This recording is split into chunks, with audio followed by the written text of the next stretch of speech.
હાલમાં નાના મોટા સૌ કોઈ સોશિયલ મીડિયાની મોહજાળમાં ફસાયા છે. તેમાં પણ ઇન્સ્ટાગ્રામની રીલ્સનું એવું ઘેલું લાગ્યું છે કે કામ ધંધા મૂકીને આખો દિવસ રીલ્સ જોવા અને બનાવવામાં યુવાનો પરોવાયેલા રહે છે.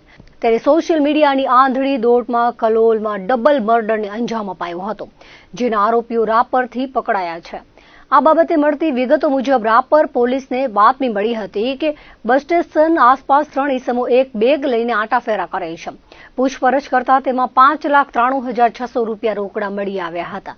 બનાસકાંઠાના બાબર તાલુકાના ખડોસર ગામના શકમંદ ભરત જેમતુજી ઠાકોરની પૂછપરછ કરતા જાણવા મળ્યું હતું કે પત્ની પૂનમ સાથે આ બનાવમાં મરણ જનાર ગાંધીનગરના કલોલ તાલુકાના બોરીસણા ગામના દશરથ ઉર્ફે ટીનાજી સોમાજી ઠાકોરને આડા સંબંધ હતા, જેથી તેઓ શક રાખી દશરથને વિશ્વાસમાં લઈ તેના મિત્ર ગિરીશજીને બાબર ખાતે બોલાવી જમીન વેચાણથી લઈ આપવા બાના પેટે રૂપિયા 6 લાખ આપવા પડશે તેમ જણાવી હતભાગી દશરથ અને તેનો મિત્ર ગિરીશજી કાંતિજી ઠાકોર બંને જણા સ્વિફ્ટ ગાડીમાં રૂપિયા લઈને બાબર ખાતે આવ્યા હતા.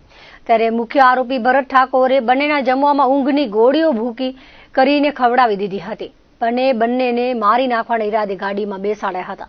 અન્ય આરોપી કાંકરેજના તેરવાડાના મેઘરાજ રૂગનાથ ઠાકોર અને પ્રકાશ ઠાકોરની મદદથી શેરીસા બહુચર પૂરા કેનાલ ખાતે બ્રિજ ઉપર આવ્યા હતા.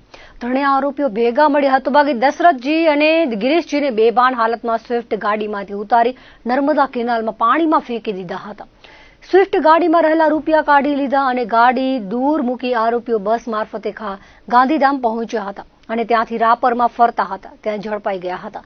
ડબલ મર્ડરનો ગુનો શોધી આરોપી ત્રણેયને સાથે જ પોલીસને હવાલે કરાયા છે. આ કામગીરીમાં પીઆઈ પીએસઆઈ સહિત ડી સ્ટાફ જોડાયો હતો.